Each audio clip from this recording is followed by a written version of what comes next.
themselves momentarily on such a monumental day for justice.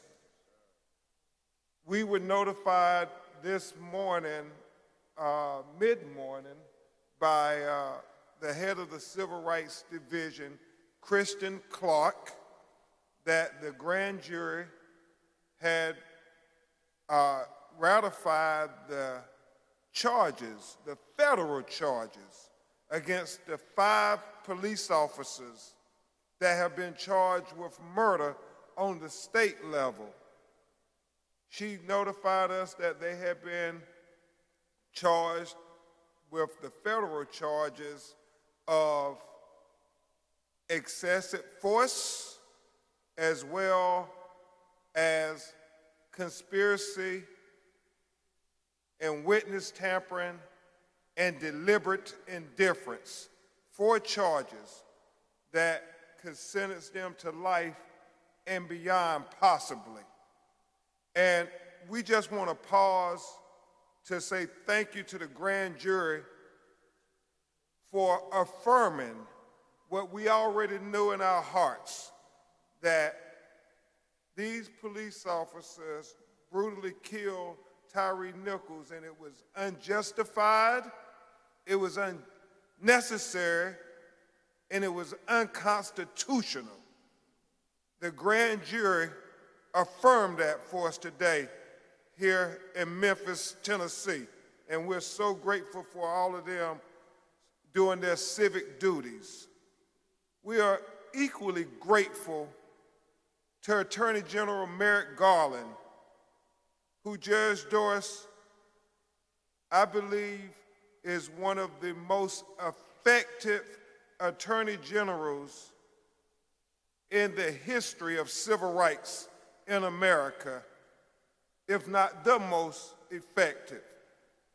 I put his administration on the same level with Robert Kennedy.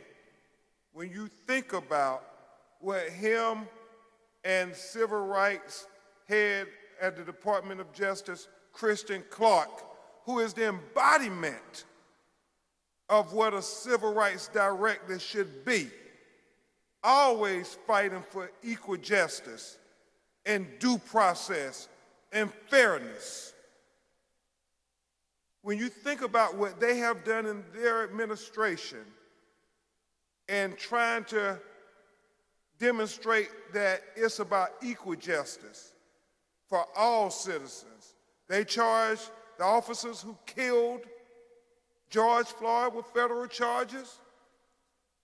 They charged and got convictions. They charged the quasi-retired law enforcement father who killed Ahmaud Arbery for jogging while black and got convictions. And they made history by charging the officers who killed Breonna Taylor. And as we understand, it's the first time in the history that there have been federal charges against police officers for killing a black woman in the United States of America. So we are very thankful to Attorney General Garland and his entire Department of Justice, especially on behalf of Rovon Wells and Rodney Wells and the family of Tyre Nichols today.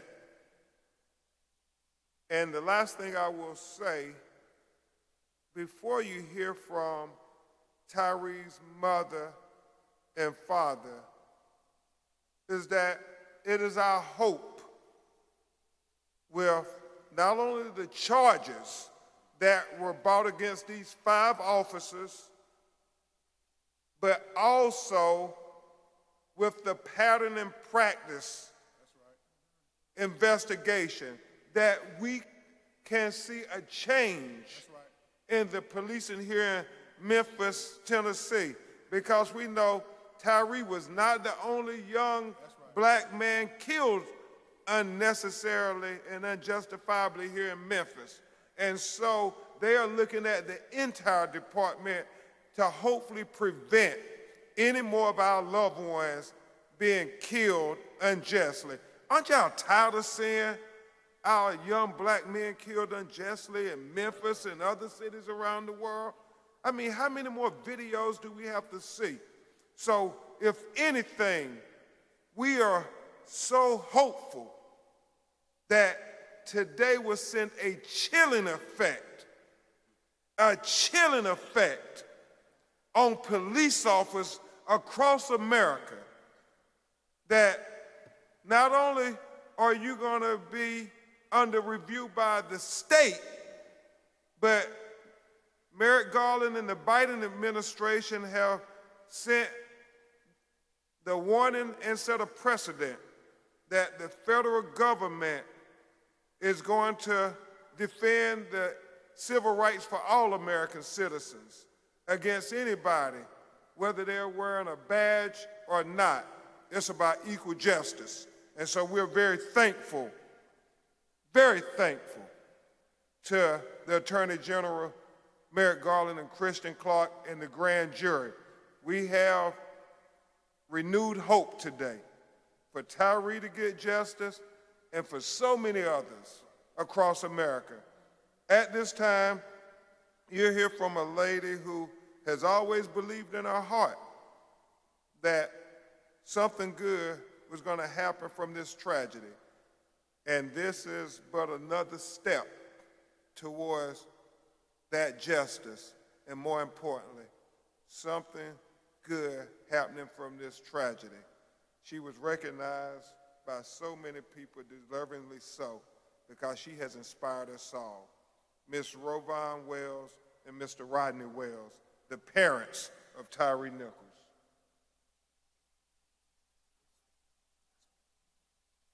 Good evening. We'd just like to say that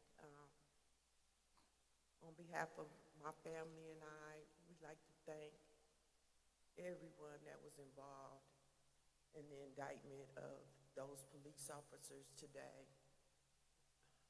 It was a surprise to us that it happened so quickly, but we're very thankful that it did. As I've mentioned before, you know, Ty, he was just a free spirit, and he really should be here today. Tyre shouldn't be gone. He should be here today. And because of those 5 police officers, he's not. This is something that I'm gonna have to deal with for the rest of my life, that I will not have my son. But if my son had to leave this earth in this manner, I'm hoping it was for the greater good. Amen. Because at the end of the day, again, Tyre should still be here. Again, I want to thank everyone, the Assistant Attorney General, the Attorney General, and the people here in Tennessee for working so diligently to get those charges put upon those 5 officers. And all I have to say is thank you. Thank you. Amen. Mr. Wells? Thank everybody for coming out. Everything my wife said again was right on point. We need to thank everybody for their diligence, their due diligence, their hard work. I know if the feds picked up this case, that they're going to go to the nth degree to make sure that justice is done for Tyre. And that's what this family wants, is justice for Tyre. So we're very, very proud. This is a very, very good day for the Wells family. For justice and for all our siblings. You know, they're ecstatic about this. So our extended family is ecstatic about this. This is a long time coming, and we're so glad that we've reached this point. Now the next milestone is the actual convictions. Amen. Right. Yeah. Justice for Tyre. Justice for Tyre. Justice for Tyre. Justice for Tyre. Justice for Tyre. Justice for Tyre. Justice for Tyre. Justice for Tyre. Thank you.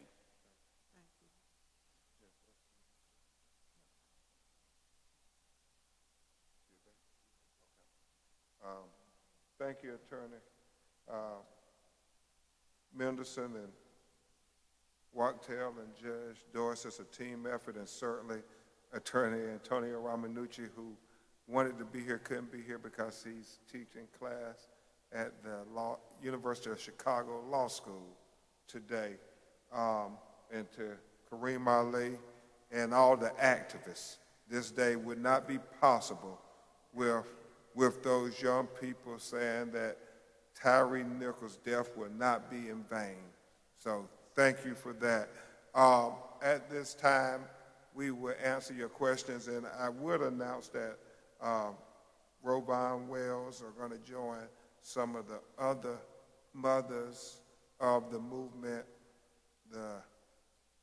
This recent addition, unfortunately, it keeps adding to that fraternity. It's a sorority that no parent wants to be involved, but she's going to join Ronald Green's mother, who was killed in Louisiana, and also Eric Gardner's mother, Gwen Carr, who was killed in New York, as well as Terrence Crutcher's twin sister, who was killed in Tulsa, Oklahoma, all by police officers on video.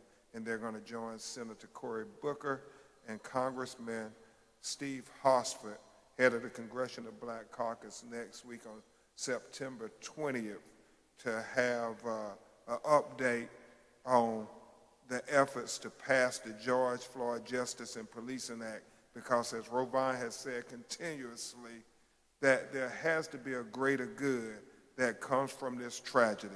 And so she will help lead the mothers of the movement and providing testimony before the congressional delegation and the Senate. Right now, we'll open it up for questions.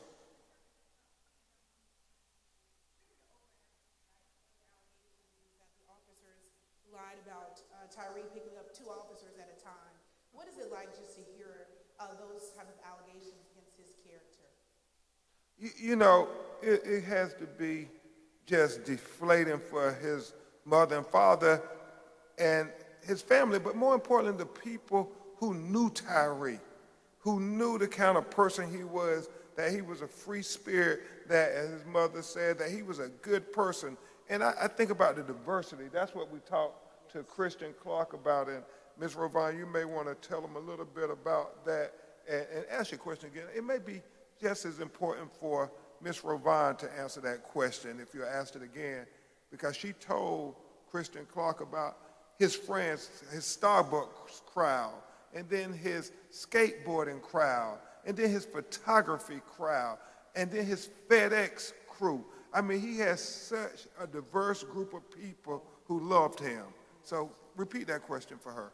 Ms. Wells, I was reading the overacts in the indictment, and I just wanted to know how you felt about the allegations against Tyre's character coming from the officers. Well, when this all happened, a lot of things were being said about my son, all kind of bad, negative things, and his siblings were calling me every day. Mama, they're saying this about Tyre, they're saying that about Tyre, they're saying he's sleeping with this person, that person. Well, none of it was true. And being his mother and knowing my son, it was a very hurtful thing to hear all that. But I also told my children that his good would overshadow all the bad, and it has. Amen. So I'm okay. And I would say she also told General Christian Clark about he battled Crohn's disease, and Tyre was not very big at all, and just why they had to do this to her son who, you know, was so close to home. And then, Kareem, you remember his brother Michael. He said something I thought was kind of thought-provoking. He said, man, Tyre wasn't that kind of dude. He wasn't that kind of guy. He said, he even said himself, he said, you know, I know the community. I've been in the hood and so forth, but not my brother. He's like, he wasn't that type of guy. Not that it should happen to any of us. But he said for this to happen to Tyre was wrong on so many levels. Any other questions? Yeah. Yes, ma'am. ABC 24. Do you feel like the federal charges are enough? Well, I think they are certainly, they certainly send a message. Yes, I think the federal charges are sending a strong message by the Civil Rights Division and the U.S. Attorney Office here in Memphis that we are going to make sure we protect citizens' civil rights, no matter whether they're black, white, brown, or red. Now, I will say this as a civil rights lawyer, this has to be the precedent. It can't just be when black officers are the people who brutalize black citizens. It gotta be when any officer brutalizes any citizen. They should be held accountable to the full extent of the law, both on the state level and on the federal level. So we think it sends a strong message, and I cannot underscore for the city of Memphis and its citizens about this pattern and practice investigation that the head of civil rights, Christian Clark, discussed. Because one thing affects directly Tyre Nichols' family. The pattern and practice affects all those other families in the whole community. And that's what it's always been about to this family. It's about everybody, child, getting home safely. Attorney Crump, Daniel Wilkerson, Fox 13 News. There was a lot of video that was released today about the Jalen McKenzie case. Are you familiar with that case as well? Can you comment on it? Well, Kareem Ali was just educating me a little bit on it. I don't know enough about it, but I think we're going to find out some stuff about it today. Attorney Crump, I was curious to know what your kind of thoughts were in terms of if this federal case is now going to slow down things in state court and along with your civil case as well. Well, David Mendelson and Tony Ramanucci and us have been discussing that. You know, I can't fathom how delaying this helps anybody. This is a case both in criminal court unless they plea guilty, that's going to go to trial. In the civil case, unless the city steps up and does right by Tyre Nichols' family, it is going to trial. And I don't think it gets better for them as time passes. I think that, as my grandmother, when we were kids, they say, you can run, but you can't hide. We all saw the video. The truth is the truth, and the truth will set us free. And then I have one follow-up on David, you want to add anything on that? Okay. I had one follow-up on the civil case, and you mentioned the City of Memphis. They filed motions to dismiss already, and I was wondering what conversations you might have had with them and kind of your reaction to the arguments that they're making in those motions. I think that they are not well-founded. I think that, you know, we have all the objective evidence in the world in the tragic, brutal killing of the Memphis police officers who engaged in excessive force that we believe was part of a pattern and practice. As Attorney Ramanucci always says, it was the modus operandi of the Scorpion unit. It is what they did, and we believe there will be astonishing evidence that comes out to be able to prove that this was what they were being instructed to do.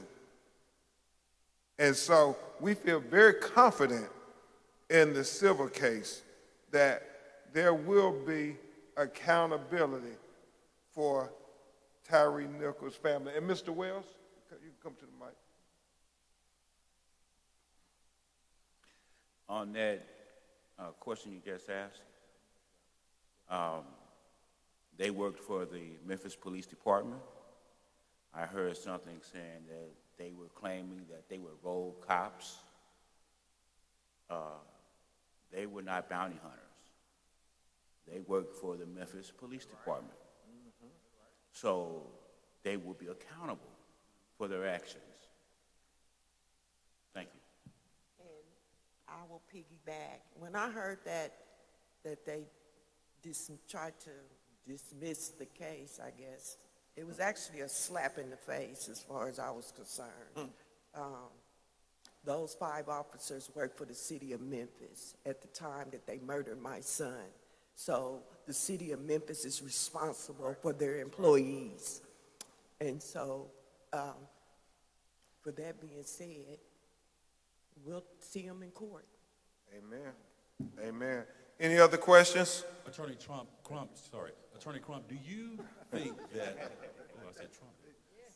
Do you believe that the Chief of Police, C.J. Davis, do you believe that the chief knew exactly how they were operating this unit? I think evidence is going to reveal everything, what everybody knew.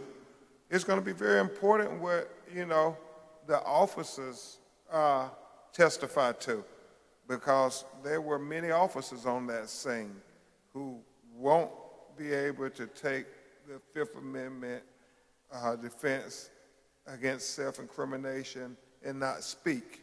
And so a lot of them are going to tell us exactly what was the modus operandi of the Scorpion unit. And if it's anything what our investigation has revealed to us, everybody was aware of what was going on in the Scorpion unit.